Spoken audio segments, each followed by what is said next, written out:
Después de la derrota de Marco Antonio a manos de Agripa, realmente, en Actium, en la bahía de Ambracia, es dueño de Roma Octavio y va a matar, va a ejecutar a Cesarión, el hijo de César y Cleopatra. En situaciones raras muere Antino, el hijo mayor de Marco Antonio y Cleopatra. Y al parecer los gemelos Ptolomeo Helios y Cleopatra Selene, hijos también de Marco Antonio y Cleopatra, parece que ellos quedan con vida.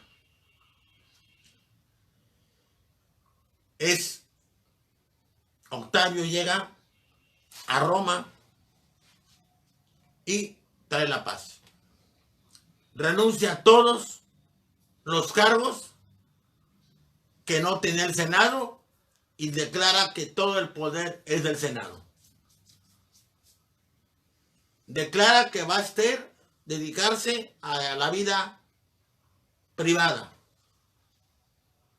Sin embargo, va a ser cónsul perpetuo durante 12 años. Habrá unos asientos para los cónsules en funciones durante las reuniones del Senado. Y si no está Octavio, habrá una silla vacía que él ocupará. Ellos actuarán permanentemente como cónsules, volteando a verlo, porque él está simplemente para asesorarlos, para aconsejarlos, nada más. Ellos tienen todo el poder. Él es un hombre dedicado a su vida personal. Va a ser tribuno vitalicio durante 18 años. Los tribunos de la plebe serán 2, 4, 8, 10. Pero habrá una silla vacía cuando no esté Octavio, pero que será ocupada por él. Solo él tiene veto total. Solo él puede inscribirse y decir si algo está mal, porque será para defender tanto al Senado como a la Asamblea del Pueblo. Cuando muera, Lépido, a quien anda dejado como pontífice máximo, él será el pontífice máximo. Ya era antes miembro de todos los colegios sacerdotales que había y los que hizo. Los multiplicó los lares y penates para fortalecer las costumbres de los antepasados. Reformó el ejército, licenció a unos, les dio tierras, buenas tierras y pensión.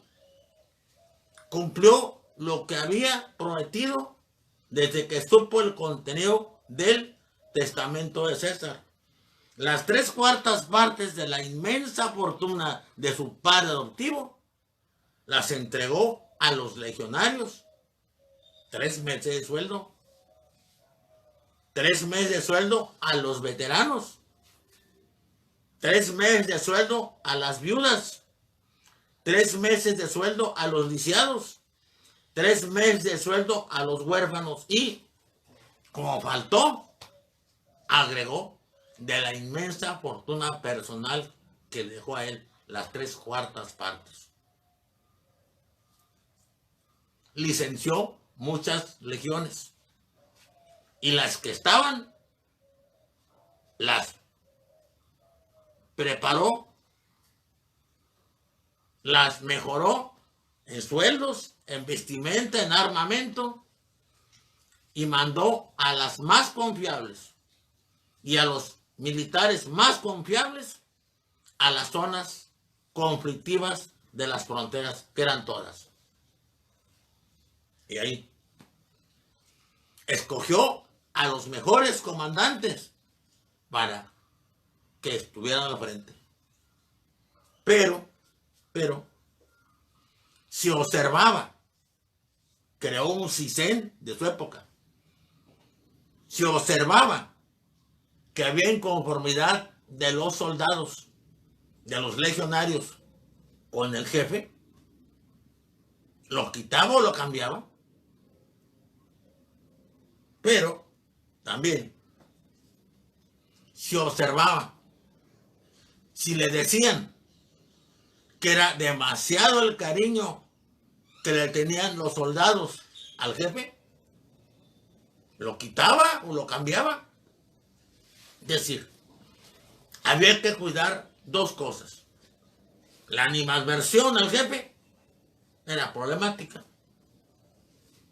y cuidado con la excesiva sociabilidad o cariño, porque podía levantarse en armas contra él mismo. Además, como dicen los autores, les dio a ganar, los dejó hacer negocios. Dicen los que saben de esto, sabiendo que tenían mucho que perder y poco que ganar, si en vez de estar en paz se levantaban en armas, garantizó la lealtad de todos. Él es el que crea la Guardia Pretoriana, un grupo de soldados de élite, de legionarios de élite, mejor armados, mejor vestidos, y ya había reducido el tiempo de militancia en el ejército de 25 años a 20. Y el de los legionarios pretorianos lo redujo a 16. Con un sueldo del triple de todos los legionarios de Roma. Esto se va a ir viciando con el tiempo, pero en esta época funcionan de una forma eficaz, increíble. Y la lealtad de este tipo de guardias presidenciales de aquella época es indiscutida. Creó otro cuerpo, los vigiles, los vigilantes. Una extraña combinación, pero feliz, afortunada, de policías de ciudad y de bomberos. Había muchas construcciones de madera aún en Roma. Ya hablaremos del incendio de Roma en tiempos de Nerón, para decir que también no es muy cierto eso de que él lo provocó, y menos cierto es que estaba tocando la lira mientras Roma ardía. Lo que sí es cierto es que quiso aprovecharse del incendio, como era normal. Estos vigiles también eran 5,000, los pretorianos 10,000, y también ganaban un poco más que los legionarios y un poco menos que los pretorianos. En esta época nacen dos escuelas de derecho ya formales. Los pretores que se han ido especializando en la práctica. Primero el pretor urbano, lo saben mis niños y niñas alumnos de derecho.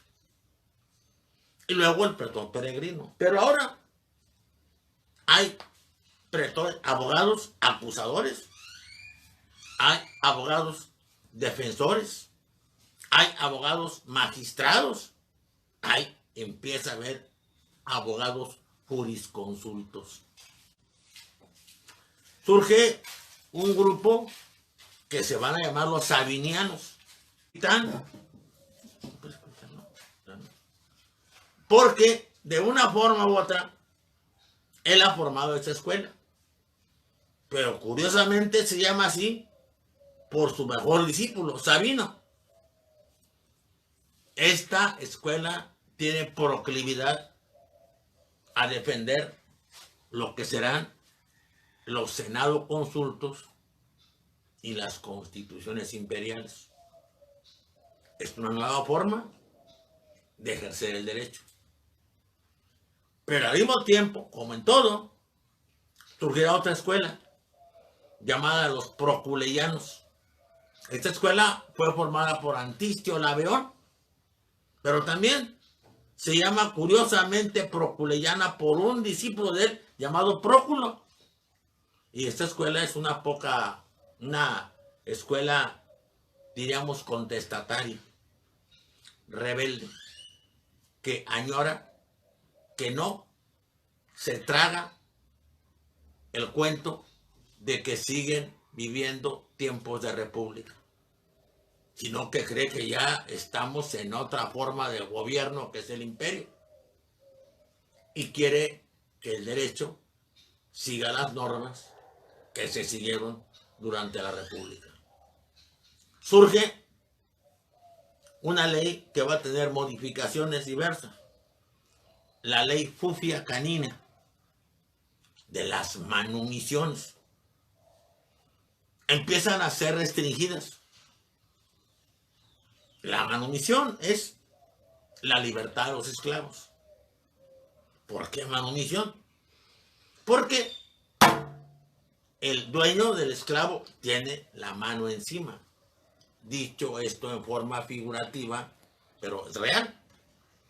Y manumitirlo es quitársela para que sea libre. A veces, este liberto gozaba de plena ciudadanía. Pero aquí empieza a verse algo que después va a ser evidente con Cómodo. Falta mucho. Van a ser impedidas siempre que se pueda estas manumisiones. ¿Por quiénes? Por los hijos. Los hijos no se reciben a perder el esclavo o la esclava, porque el papá, que va a morir, piensa que ya cumplieron con su ciclo de trabajo con él y los quiere dejar libres. Octavio, que va a ser llamado Augusto, venerable, va a aprovecharse también de aquel imperio del mal que tanto criticó. Cleopatra, cuando fue a Roma con su hijo Cesarión, con César, llevó a su grupo de gentes intelectuales. Ya dijimos que Cleopatra, aunque Octavio la haya difundido como una embrujadora frívola y malvada, la reina del imperio del mal, fíjense nada más, era una mujer muy brillante. Sabía latín, griego, hebreo y sabía los 7 dialectos que se hablaban en Egipto. Era la protectora de la biblioteca de Alejandría. Y cuando fue a Roma llevó a sus intelectuales más pregones, entre ellos Sosigonis, que era el astrónomo más competente de esa época. Y se dieron cuenta que el calendario de Roma estaba pésimamente mal. Y lo arreglaron. Se llamó Juliano. O sea, el mérito se lo llevó Julio César. Pero el calendario casi se parece al que conocemos. El nuestro es gregoriano. Luego se volvió a modificar. Es por ellos. Por ese imperio del mal. Al que se aprovechó él también. Ya dijimos que al siguiente mes Augusto se le puso Augusto por él. Igual que el de su padre adoptivo tuvo 31 días. Dictó 2 leyes más. Ya repito esto sobre la moralidad. Una ley maritatis ordinibus, o sea, la forma de ordenar los matrimonios. No quería que hubiera una mujer de 20 años soltera. Casada tenía que estar. No quería que un hombre de 25 años permaneciera soltero. Casado tenía que estar. Si estaba soltera la mujer, cuidado. Y si el hombre estaba soltero, no podía ni siquiera iniciar el cursus honorum en el Senado. Pero además, tienen que casarse y tener hijos. Esto era fundamental. Había habido demasiadas luchas internas, demasiadas guerras civiles. Primero Mario, luego Sila. Las guerras entre Pompeyo y César habían diezmado a la población de los senadores. Tenía que renovarse para que siguiera esa sangre, esa genética vital que ellos creían tener, y de hecho tuvieron, garantizara que Roma siguiera siendo la ciudad eterna. Luego veremos, cuando veamos a Marco Aurelio Antonino, alias Caracalla, la capucha con vestimenta, y que veremos que la ciudadanía universal, que ya fue poco universal, porque ya el 85% ya eran ciudadanos, no fue únicamente por impuestos, como a veces simplistamente se explica. Fue porque había que pasar de la ciudad-estado, que seguía siendo Roma, fíjese, al Estado-nación, al imperio plenamente, y eso implicaba otro concepto. Por eso, Caracalla dicta la ley con el total asesoramiento de Ulpiniano y Papiniano, que fueron tal vez, junto con Triboniano en épocas de Justiniano, los mejores jurisconsultos de Roma en su tiempo. La ley de matrimonios fue seguida por una ley de adulterios. Las gentes cambian. En su época había sido vamos a decir, un hombre de conducta sexual bastante irregular, Octavio. Pero ahora era Augusto, era venerable, y era frugal en su vida, tenía una casa grande, sin lujos. Vivía austeramente él y Livia, 50 años. Y así vivió y así gobernó Roma 44 años. La ley que propuso de adulterio era para garantizar que las costumbres se reformaran. Castigaban al hombre. No podía ni testar, ni hacer testamento si había sido adúltero. No había cursos honorum para nada. Pero en el caso de la mujer era más severa la pena. La mujer podía ser desterrada si era reconocida como adúltera. ¿Por qué esto? No quiero que me acusen mis niñas y mis niños y mis compañeras doctoras de misoginia. Porque el adulterio de la mujer podía acarrear un hijo ilegítimo dentro del matrimonio. Esta ley de adulterio fue terrible para Augusto. Tuvo que aplicársela a su hija, Julia, su única hija, a su nieta, Julia la menor, y a su otro nieto adoptado como hijo, Agripa Póstumo. A lo que se refería constantemente, con tristeza, como sus 3 cánceres y sus 3 tumores. Tuvo una gran desolación,